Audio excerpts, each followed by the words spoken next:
We're saying attentive, talking about attention. And so the 10th thing that I told myself this morning was that through the power of life, I stay in this day. Live in the moment and focus on right now. And this really is the whole key. To pay attention to what's going on in the moment is really to live. Because we get a sense sometimes that our life is what's happened to us so far. And that perhaps our life is what's going to happen to us later on. But as we've talked about many times here, that is all illusory. The only thing that is real is this moment right now. The moment that we share together. And if we stay in this moment, that's when we really experience life. If we can release the shadows from the past, and if we can release the projections of the future, we have this opportunity to live and move and have our being in God. And that's right from Scripture. This idea of living, moving, having our being in God. Because God is present in the moment. The God's presence from yesterday, that's not here. And the future presence, that has not come. But the presence is, and this is the deal. And of course, how we experience time is an illusion also. It's not linear. It's actually not linear the way we think about it and the way we experience it. And I'm not going to go too far into that because I don't exactly understand it. So I try not to act like I do. Except what I know is that the moment that we have right now is actually eternity. Because it always is. And if it always is, that means that's what we would call forever. So the moment is always, we're on the cusp of eternity all the time. Now this, it's all well and good to have this intellectualization about it, but it's the experience that is important. And what happens to us is when we live in the moment is that we start to have a sense of reverence. Because living in the moment, we are much more able to feel that presence of creation because that's where it is.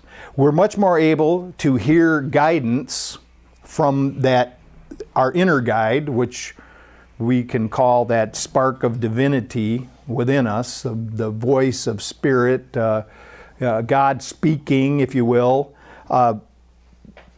It's actually the holy moment. This moment is the holy moment. And so this 10th thing that I say to myself is about remembering to get back into the moment. That the issues of the day are sufficient unto themselves. And even in the day, I can get messed up because I start thinking about what I'm going to do later. My plans, and it's fine. You know what? It's fine to have plans. It's great. I mean, we decide we're going to do certain things. It's Sunday. We may have some activities that we want to do, and that's fine to have the plan. But for me to be worried about the plan, focused on the plan, projecting on the plan while I'm up here, that probably wouldn't be appropriate. Probably better practice if I focus on the fact that I'm sharing this moment with you. It might turn out a little better that way. Sometimes I get distracted though. And I get distracted by what happened earlier. I was just thinking how I usually like to tape both of the services. I fully intend to say the same thing at each service, but it never is. Because it just doesn't work that way. Because unless, I could just read it. Then it would be the same both times. Everybody gets the whole business. But there's no inspiration to that. Now, there was some inspiration when I wrote it. There was some inspiration, and it goes on the website, so you can share that inspiration whenever you want to go online.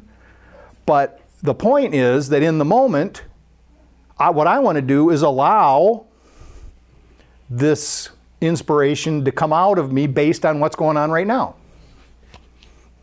And that seems to work better if I do it that way. So there are a couple things in what I wrote that I'm going to share, but we'll see what happens with that. So to stay in this day, to live in the moment, to focus on the now, what it means is it gives the ability to live a fulfilled life.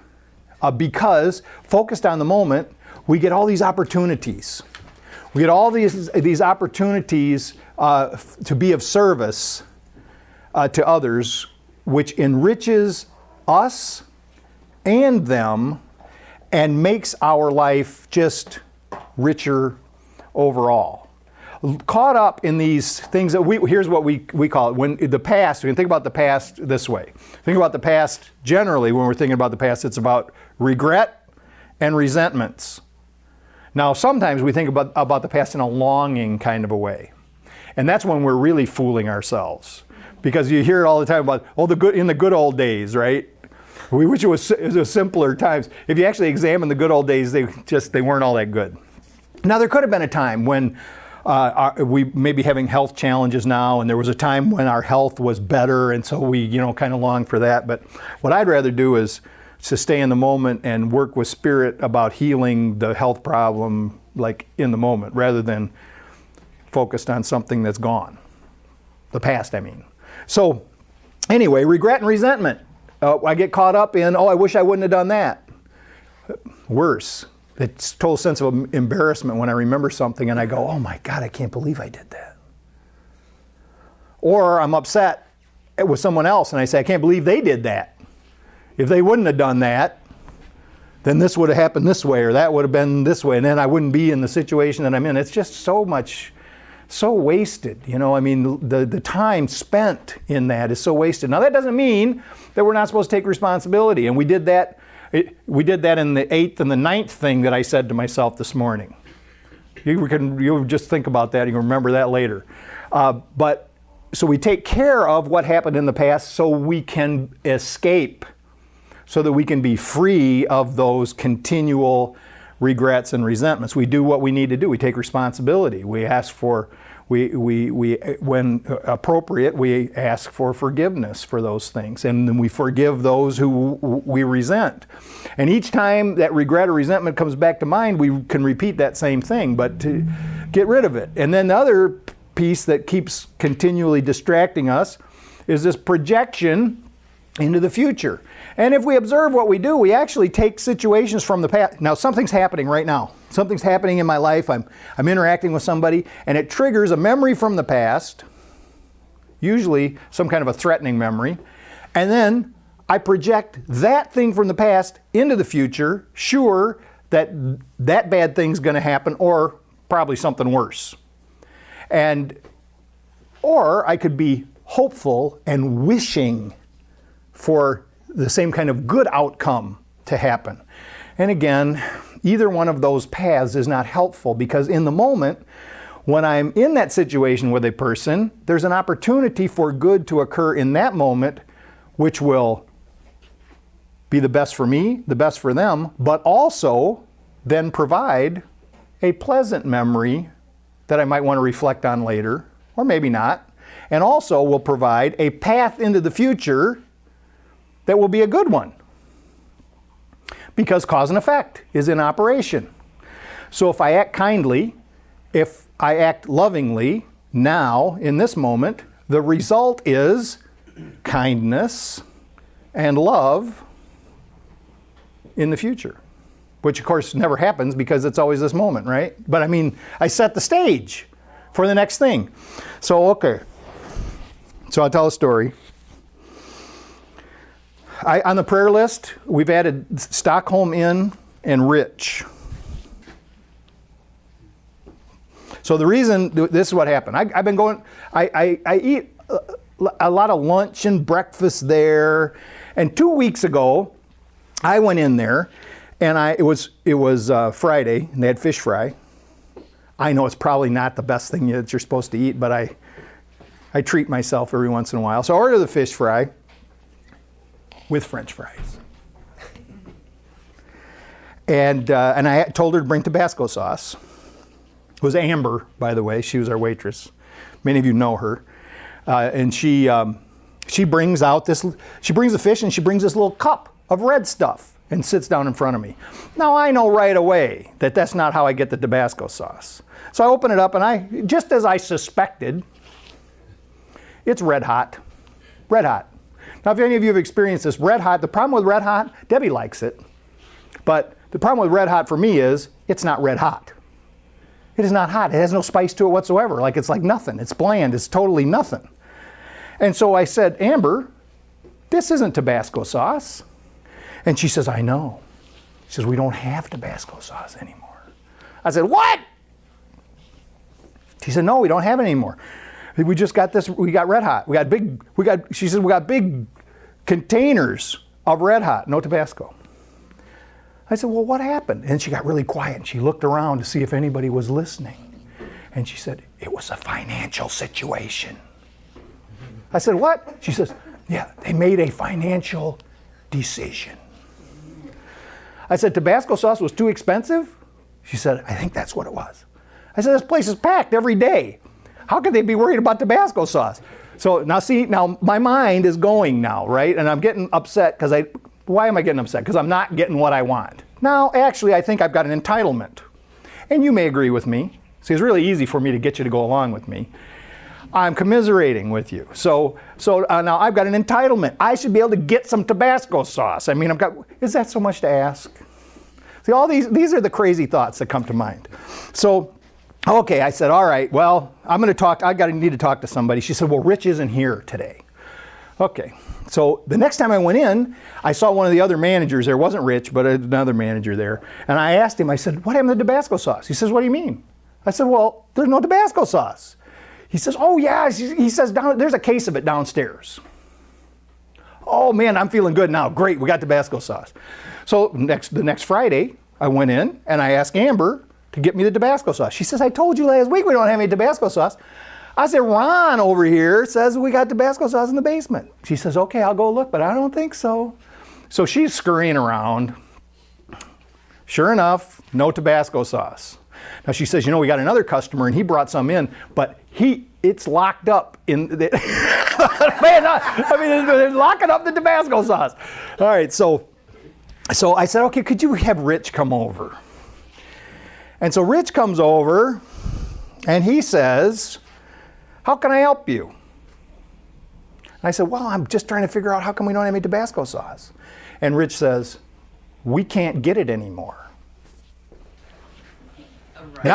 Now I'm going to be really traumatized. I said, you mean they stopped making Tabasco sauce? I can't take this. I can't take it. And he says, no, he said the CFO, the chief financial officer, see, they're so big, they're making so much money at that little restaurant that they've got a chief financial officer and can't buy some Tabasco sauce. The chief financial officer decided that we would not get it anymore. We were going to use red hot. And I said, well, you can't just, he says, and you know what, not very many people ask for Tabasco sauce. And I said, then it's really not that big a problem to have a couple bottles behind the counter. He said, well, we're not getting any. He just kind of dismissed me, right? So now if you observe this, it was in my mind, I'm thinking, he's not being arrogant. It's worse than being arrogant because he's just dismissing me. And I'm going, and these are the crazy little thoughts that are going on in my mind. Doesn't he know who he's dealing with? And so, yes, oh yes. And I am justified in my upset. I mean, how could you treat a customer like this, especially me? And I'm, I want to tell them all the things. I come in here every day. I'm now we all experience these kind of things, but I'm going with it. And so I leave. I went up to pay the bill, and the woman asked me, well, how was everything? And I said, everything was good, but Rich wasn't. And she goes, she didn't even want to get into that because, you can see the political dynamic of the restaurant there. But I paid and I left, and then I call Scott. And I tell Scott the story. And it's amazing. See, this is when we get caught up in these things, and then we want to, whatever the little dispute is, we want to get somebody to be our ally in the thing. We're going to go tell somebody our story and try to get them to get with us and commiserate, and we're going to march on off to war over a bottle of Tabasco sauce. And so I tell Scott, and I said, I don't think I'm going back in there. Poor Amber, she was worried that it was going to affect her tip. But so Scott says, well, let's just go buy a case of Tabasco sauce and give it to him. This is not what I want to hear. I want to hear him like signing up. I want to enlist his support in this. And I said, well, at least do this. Next time you go in there, ask for Tabasco sauce. So here's what happened. What happened was I allowed my ego to get in the way of spirit, because this is the thing. In every moment, now let's just think about it from Rich's perspective, right? He actually doesn't think Tabasco sauce is a big deal. Most of you may not. He doesn't think it's a big deal. The chief financial officer is looking at the bills, and he's looking at how much Red Hot costs compared to Tabasco sauce, and he's saying, is this a big deal? And the chief financial officer says, no, from now on we're buying Red Hot, not Tabasco sauce. And Rich is thinking, as he told me already, hardly anybody asked for it anyway, so it's not a big deal. So instead of saying then, oh no, I think we ought to have it, which he could have, he went along with the guy, right? Well, now I'm challenging his decision, and he is going to defend the decision. Now, just observe, this is what happens. We do it. People, what I'm getting at is that when we are having a difficult time with someone, we need to understand that there's something going on with them that is not apparent, that we are not seeing. There's some reason why they're being disagreeable. Part of the reason that they're being disagreeable is because we're seeing them as being disagreeable. It has so much to do with our own perception. So what I'm saying is we're conspiring together. Rich and I were conspiring together to have a dispute. And this is going on all the time. So now you act defensive and I have to act defensive. And so now we got this back and forth thing going because both of us interpreted what was happening as on some level as a threat. What did I think he was going to do? Say, oh, I was wrong? Especially the way I presented it, right? I mean, I was like, I want my Tabasco sauce and I want it right now. So I'm thinking about the talk this morning, and because this is what I believe, and I know this from my own experience, that if I can put those silly ego feelings aside and observe what is happening, and this is what it says in the 4 agreements, the same thing. Don't take it personally. Don't take it personally. It's not about you. There's something they're being offensive because there's something going on with them. But then I also recognize that if I didn't interpret it that way, it wouldn't have been a deal, right? There's many people sitting in here that probably would have shined that right on as like no big deal at all. I wouldn't even have thought twice about it. Okay, fine. Either I deal with the Red Hot or I bring my own bottle of Tabasco sauce in or whatever. But I decided to go with the conflict. So, this is what, and it's always good to repeat this, because Ken Wapnick, who's a great practitioner of Course in Miracles, he says that he's very patient with people now. He's kind. He doesn't get upset with people, except he noticed that in 2 situations he was getting upset with people. And one was driving, and you have drivers out there who are offensive. And the other was standing in line at the grocery store. And he said one day he realized, when he was getting mad at this person who was driving in front of him, cut him off, he realized that the guy wasn't doing anything to him. And this is what he said. He said, I realized that he wasn't doing anything to me, that's just the way he drives.